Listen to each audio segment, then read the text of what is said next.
Assalamualaikum warahmatullahi wabarakatuh. Hai teman-teman, perkenalkan nama saya Almeira Revalina Gita, NPM 1001010323044 dari Prodi Perbankan Syariah. Di sini saya ingin menjelaskan beberapa metode untuk memahami Al-Quran. Simak yuk! Teman-teman, tahu kan Al-Quran itu apa? Al-Quran merupakan kitab suci yang sangat kompleks yang mengatur ke semua aspek kehidupan manusia.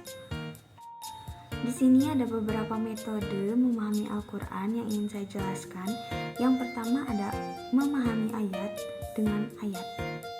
Sebagian ayat Al-Quran berkaitan satu dengan yang lainnya, sehingga terdapat ayat-ayat yang jadi penjelas untuk ayat lainnya. Ada yang ayat-ayat yang menjelaskannya secara ringkas, lebih ringkas dari ayat yang sebelumnya. Ada juga ayat yang menjelaskannya lebih mengglobal atau lebih terperinci. Yang kedua ada memahami ayat dengan hadis. Selain memahami ayat dengan ayat, ada juga memahami ayat dengan hadis. Hadis merupakan sesuatu yang disadarkan kepada Nabi Muhammad SAW, baik perkataan, perbuatan, dan persetujuannya. Apabila ada ayat yang belum dipahami oleh para sahabat, maka para sahabat itu akan menanyakan kepada Nabi Muhammad dan Nabi Muhammad langsung menjawabnya. Sehingga sebagai sumber hukum yang kedua berfungsi juga sebagai bayan atau penjelas untuk ayat-ayat Al-Quran. Yang ketiga ada memahami ayat dengan pemahaman sahabat.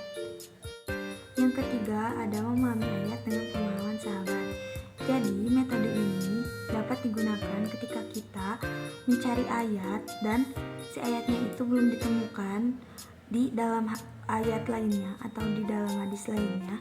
Kita bisa menggunakan metode ini untuk menemukan suatu ayat tersebut.